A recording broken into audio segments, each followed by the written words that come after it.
प्रिय छात्रों, आप सभी का स्वागत है।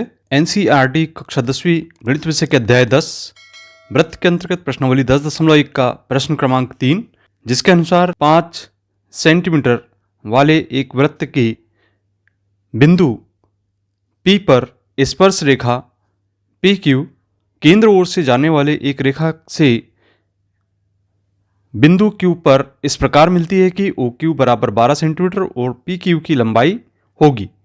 तो यहाँ पे हमें विकल्प के रूप में प्रश्न दिया गया है, इसे हमें सरल करना है और इस विकल्प का आंसर ज्ञात करना है। यहाँ पे एक वृत्त दिया गया है, ज्ञात है, और OP इस वृत्त की त्रिज्या है, जिसका मान यहाँ पर 5 सेंटीमीटर ज्ञात है।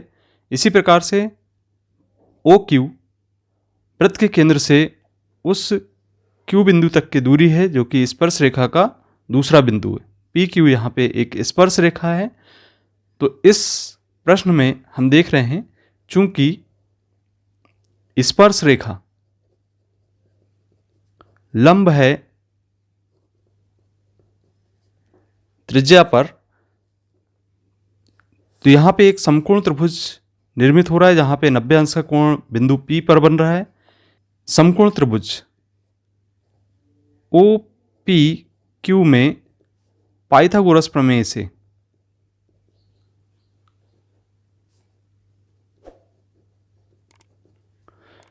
हम जानते हैं कि कर्ण का वर्ग बराबर लंब का वर्ग धन आधार का वर्ग होता है। तो इसके अनुसार हम लिखेंगे OQ का वर्ग बराबर OP का वर्ग धन PQ का वर्ग। तो इस प्रकार से हमें यहाँ पे यदि पाइथागोरस का प्रमेय का उपयोग करते हैं तो इसमें हम PQ का मान ज्ञात कर सकते हैं। OQ का मान हमें ज्ञात है, यहाँ पे हम लिख देते हैं इसके स्थान पे। तो यहाँ पे हम लिखेंगे 12 की घात 2 बराबर OP का मान हम जैसा कि देख रहे हैं त्रिज्या है, तो 5 की घात 2 लिखा जाएगा, और धन हमें PQ का मान ज्ञात करना है।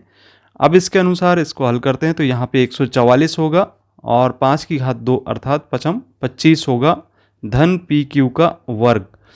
अब यदि हम पक्षांतर कर लें तो पक्षांतर करने पर हम पाते हैं कि PQ की घात 2 बराबर 25 का पक्षांतर कर देते हैं 140 की तरफ, तो ऋण 25 होगा, और इसमें से हम 25 को कम करेंगे तो यहाँ पर हमें 119 प्राप्त हो जाता है। तो यह मान PQ की घात 2 के बराबर है।